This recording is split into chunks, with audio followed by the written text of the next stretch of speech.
Hey guys, Danny from Team Soul here. Lewis from Team Soul. It's good. Yeah. What's up? It's a layup. Yeah, thanks. With our new training cycle that starts on Monday, we wanted to get some information out to everyone, talking about some of the different structures of the next training cycle. Most specifically in regards to our weightlifting segments, we are going to see two not so new things. For you guys who've been following our training program for quite some time, this is an old method for us, and a way that we've used to develop maximal strength, but also consistency in weightlifting and noisy mixed CrossFit pieces, right? Yeah, so what he's referring to is what we call daily minimum work. You should have seen this in the last cycle. Just recently we did our daily minimum test. If you didn't do that, go back and look. It's the last 2 weeks.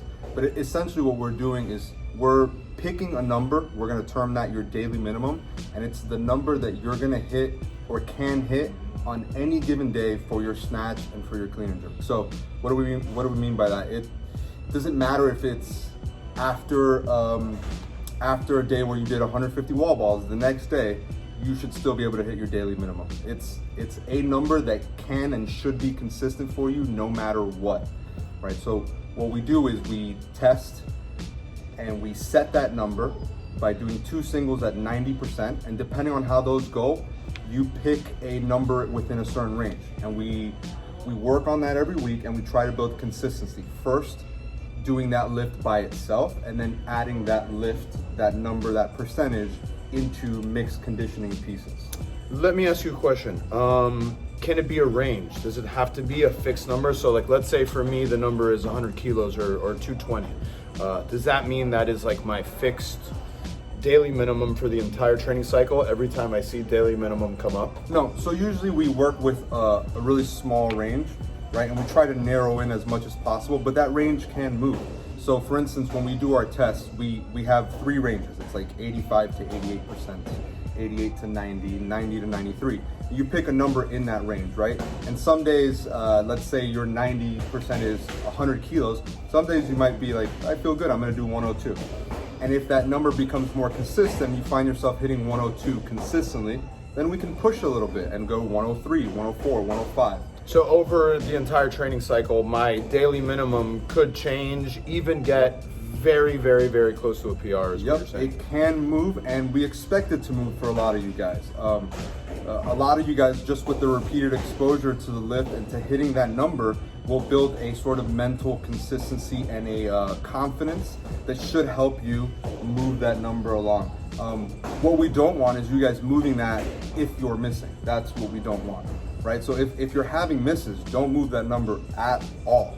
If you are nailing it every single time it comes up, and when you want to play with moving it up a kilo or 2 here or there every week, go ahead. Yeah. I would say for those people who have been following our training program very, very, very consistently over the last few weeks, they may experience some absolute strength gains, but the focus now, like I said at the beginning of this video, becomes efficiency for us. So it's great that you can snatch and clean and jerk all the weight in the world, but really for our sport, it's way more about efficiency, like we keep saying. It's awesome you can snatch heavy, but really what we want to know is how much can you snatch your 93%? How many times can you snatch your 90% under fatigue?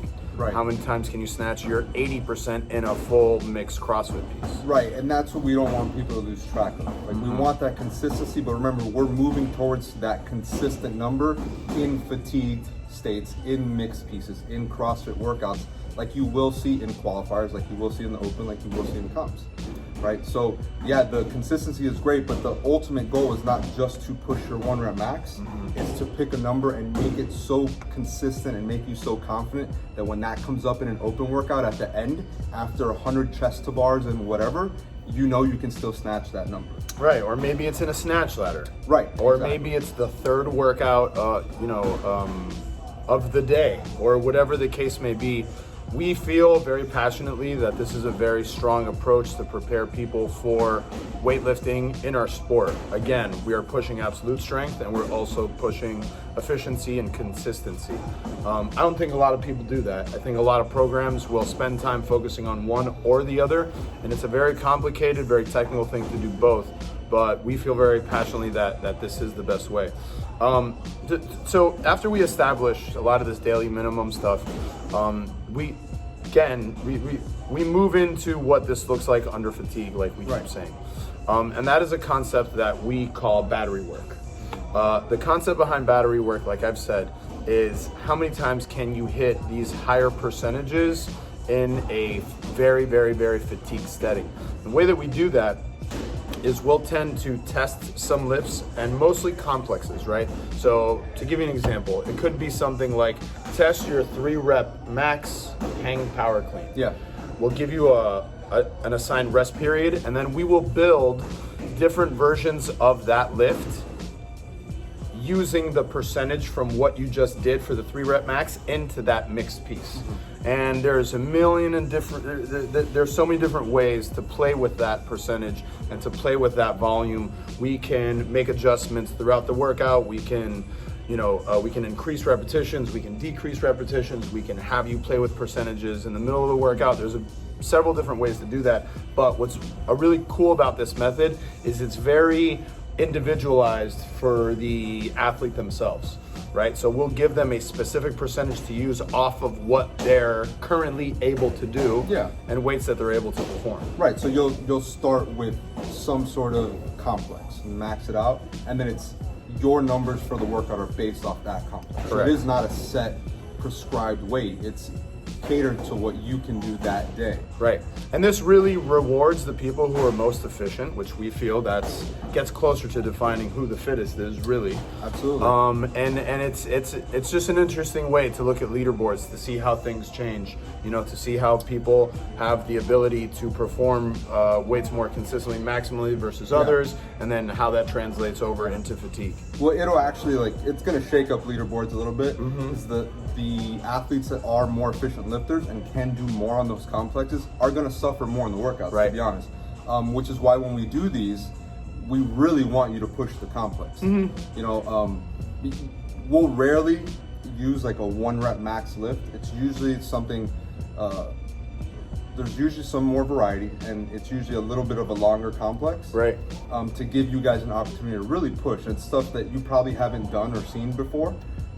So a lot of times it's fun, you can set new PRs, you can really push, but the more you push the initial complex, the harder you're gonna make the workout and stuff, and that's the ultimate goal, right? Yeah, what we tend to see is the more we use 1-rep maxes and lower repetition complexes, the lesser the demands will be in the mixed piece. Exactly. Right? But again, that's not always the case. It depends on what we're in preparation for. But for right now in our training cycle, we will be taking more of a volume approach to our battery work until we start to adapt to it a little bit more, and then towards the end of the cycle, we'll probably do some heavy singles and very fatigued settings and all that. So thanks for watching. As always, please keep posting your times. Please keep sending us questions. We're here to answer everything you guys got. Thank you very much for the support. Peace. Later.